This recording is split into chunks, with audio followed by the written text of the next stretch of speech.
I've been thinking a lot about this term that's been stuck in my head for a philosophy that I'm working on, a book that I'm working on at the moment, intentionalism. So trying to come up with a philosophy of being intentional with all of the different things that you do and trying to strip away. And that seems to be the description of what you're talking about here. It's that the things that you do are the things you mean to do, and the things that you want are the things that you want to want. You don't do things that you're doing without realizing why you're doing them. You don't want things that are society's wants, or what your parents programmed you to want, or the way that you dealt with your past traumas, or the paths of least resistance, or the thing that's convenient or comfortable on an evening time, or the thing that's going to make you look cool to your friends. It's life lived by design, not lived by default. The problem is that most of our default desires are bullshit, or not even necessarily bullshit. They're just misaligned, usually, for you. And the more of a deep thinker, the more idiosyncratic you are, the less likely that whatever publicly acceptable version of success is supposed to be is the one that sits right in the middle of the bell curve of the best life that you could live.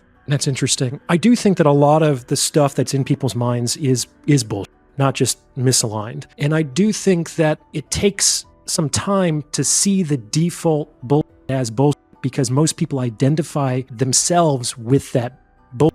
Like they think that that is actually them. And so the fact that this is a default cultural introject or just the accident of their particular childhood upbringing is obscured to them. It's mystified. And that's actually the biggest obstacle that people face in divesting themselves of this bullshit. They can't recognize it as bullshit. They see it as themselves. And one pathway out of that is to understand, like, this doesn't feel good to me. Like, if this is really what I want, if this is really something that aligns with my values and my individual preferences, why am I unhappy? Why am I unfulfilled? Why do I feel like something is missing? Like, that's the little clue, that's the little thread that people can begin to pull to kind of unplug the sink to flush out their minds.